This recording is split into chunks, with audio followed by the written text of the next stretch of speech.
কিছুক্ষণ আগে, ঘন্টা দুই আড়াইক আগে, বাংলাদেশে ঢাকায় একটি অত্যন্ত দুঃখজনক এবং জঘন্য একটি ঘটনা ঘটেছে।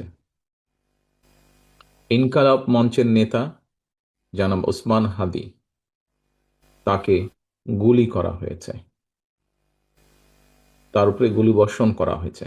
আমরা কিছুদিন আগে দেখেছি চট্টগ্রামে একইভাবে আমাদের আরেক প্রার্থীকে গুলি করা হয়েছিল। প্রিয় ভাই বোনেরা, প্রথমেই আমি এই ঘটনার জন্য তীব্র ঘৃণা এবং প্রতিবাদ জানাচ্ছি। আমাদের উচিত হবে সারা বাংলাদেশে গণতন্ত্রের পক্ষে যত মানুষ আছে প্রত্যেকটি মানুষের উচিত হবে এই ঘটনার তীব্র প্রতিবাদ এবং ঘৃণা জানানোর। আসো, আমাদের আজকের এই অনুষ্ঠান থেকে আমরা এই ঘটনার প্রতি তীব্র ঘৃণা এবং প্রতিবাদ জানাই এবং একই সাথে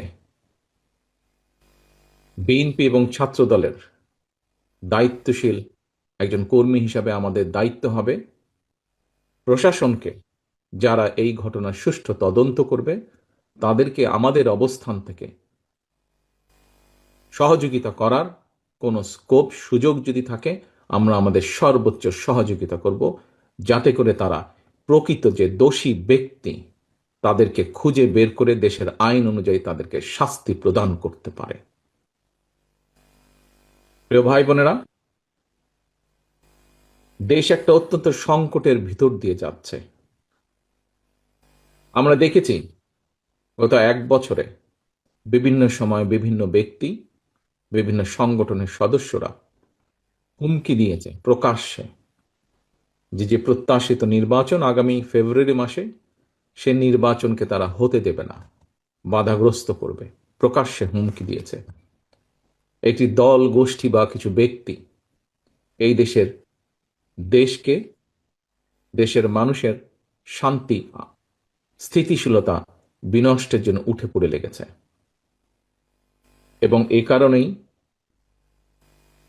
বাংলাদেশ জাতীয়তাবাদী দল এবং একই সাথে যারা বাংলাদেশের অস্তিত্বে, স্বাধীনতা, সার্বভৌমত্বে বিশ্বাস করেন, দল ছোট বড় বিষয় না, যারা বাংলাদেশি জাতীয়তাবাদের অস্তিত্বে, বাংলাদেশের অস্তিত্বে বিশ্বাস করে, সবার আগে বাংলাদেশ, এই নীতিতে যারা বিশ্বাস করে, আমাদের প্রত্যেকটি দল, প্রত্যেকটি নেতা, প্রত্যেকটি কর্মী, প্রত্যেকটি মানুষকে আজ অতীতের যে কোনো সময় থেকে সবচাইতে বেশি ঐক্যবদ্ধ হতে হবে।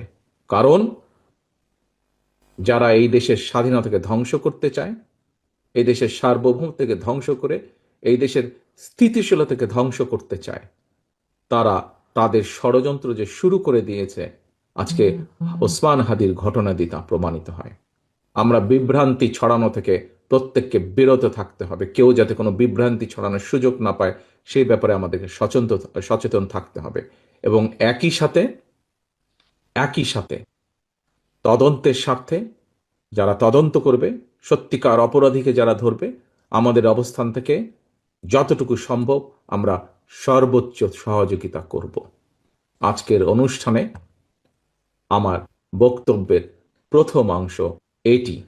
আমাদেরকে প্রতিবাদ গড়ে তুলতে হবে এবং যে কোনো মূল্যে অন্যায়ের বিরুদ্ধে প্রতিবাদ গড়ে তুলতে হবে, যে কোনো অন্যায়ের বিরুদ্ধে এবং যে কোনো মূল্যে এই দেশের মানুষ যাতে করে তাদের হারানো গণতান্ত্রিক অধিকার ফিরে পেতে পারে, তার জন্য আমাদেরকে সদা সর্বদা সচেষ্ট এবং সতর্ক থাকতে হবে।